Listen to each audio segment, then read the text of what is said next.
Et voilà, vidéo suivante. Je vais ranger tout ce que j'ai sorti et mis là-dedans pour rien.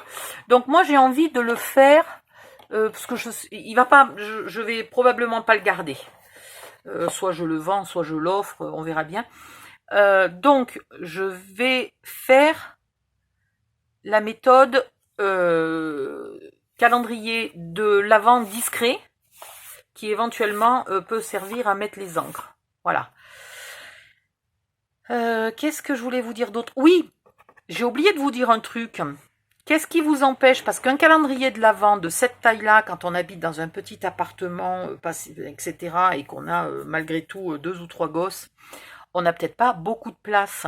Donc, pourquoi ne pas en faire 2 ou 3, un par enfant, qui vous servent toute l'année à mettre vos affaires de scrap, et un mois par an, enfin 24 jours par an, vous enlevez vos affaires de scrap ou vos encres, vous les mettez momentanément dans un sac, dans un sachet, dans je sais pas quoi. Je reconnais que si c'est des petites choses, ça va pas être pratique de les caser ailleurs. Mais si c'est les encres, vous en avez pour 2 secondes à les enlever. Dans ce cas-là, vous mettez pas les velcro, hein. Vous mettez pas les velcro, vous mettez vos encres dans un tiroir, vos mousses dans un tiroir, et vous récupérez les Ah ben bien. Bon ben ça c'était les chiffres pour le calendrier. Vous récupérez vos tiroirs qui ont été rangés pendant le reste de l'année au fond du placard. Vous les ressortez, vous les mettez, vous avez un calendrier de l'Avent et 24 jours après, vous récupérez votre présentoir à encre. Voilà, pourquoi pas, hein. C'est peut-être pas ce qu'il y a de plus pratique, mais c'est aussi une façon de l'utiliser. Oh, mais je vous jure, j'en ai mis de partout. Bien qu'ils soient en carton, si vous avez une salle de bain pas trop humide, vous pouvez très bien le mettre dans une salle de bain ou sur une coiffeuse pour y mettre des petits bijoux, des mini vernis à ongles, pas les gros, je pense pas, hein, mais ça dépend. Moi j'ai certaines marques de vernis à ongles là qui sont, les flacons sont assez plats, sont larges mais plats. Vous pouvez aussi vous en servir dans une salle de bain, voilà. Mais il faut pas que la salle de bain soit humide, c'est quand même que du papier, hein. Voilà, on va faire les décors. Donc là, on a 7 et une bricole. 7,3 normalement. Donc en théorie, on pourrait mettre 7. 7 par contre, du coup, si on met 15 et demi, j'ai bien envie de mettre 7 par 15 et demi, et du coup, il n'y a presque pas de noir autour. Pourquoi pas? À vous de voir. Soit vous mettez 6 et demi par 15, donc 6,8. Je vais y arriver. Ou alors, soit vous mettez 6,8 par 15, soit vous mettez 7 par 15,5, suivant que vous voulez être assez à ras ou que vous voulez qu'il y ait plutôt pas mal de noir autour. Alors pas mal, c'est quelques millimètres, hein. Pour les tiroirs,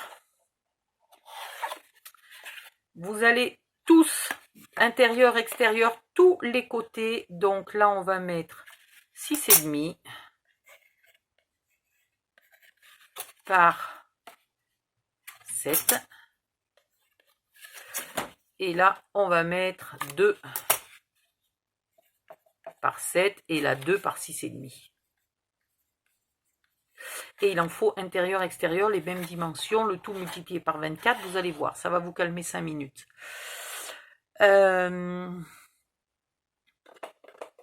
Qu'est-ce que je voulais dire? Oui, vous pouvez éventuellement, parce que si c'est un calendrier de l'Avent, ça ne contient pas un poids extraordinaire, et puis les tiroirs sont petits.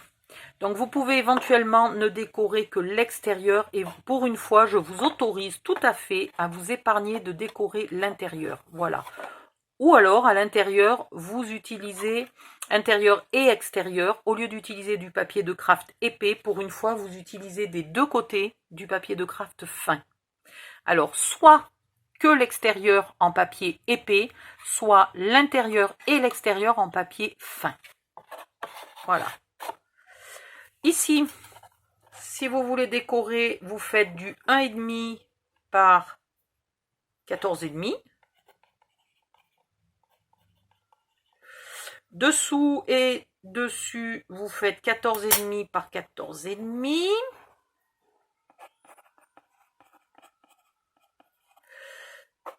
Voilà.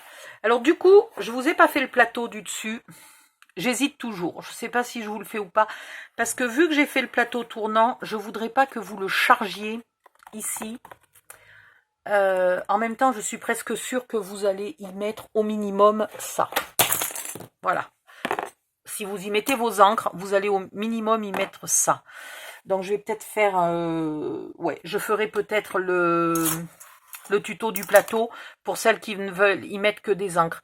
Si c'est un calendrier de l'Avent, franchement, vous le faites plat.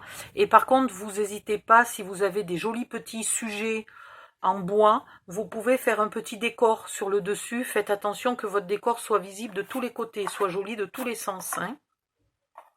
Donc, un sapin, un Père Noël, un traîneau, un peu de blanc pour faire une fausse neige, une grosse fleur de Noël, là ou sur un côté, voilà. J'hésite quand même. Ça serait joli de le décorer que en Noël. Ouais, bon, je vais voir ce que je fais pour le mien. Je sais toujours pas. Il serait peut-être plus utile, moi, en calendrier de l'Avent qu'en truc d'encre. Voilà. Donc, là, je vous ai donné toutes les dimensions, normalement. Vous décorez pas l'intérieur des boîtes. Là, hein, c'est pas la peine. Ok, ça serait pas facile. Ben voilà, c'est tout. Donc, on va se retrouver, je vous ai donné les dimensions, ça suffit bien. On va se retrouver pour... J'ai envie de le décorer. Je vous ferai le plateau après. Voilà, là j'ai la flemme d'enregistrer le plateau. Non, mais je vais vous faire le plateau tout de suite, il est tellement facile à faire. Bon allez, à tout de suite pour le plateau. Bisous, je fais une autre vidéo. Bye bye.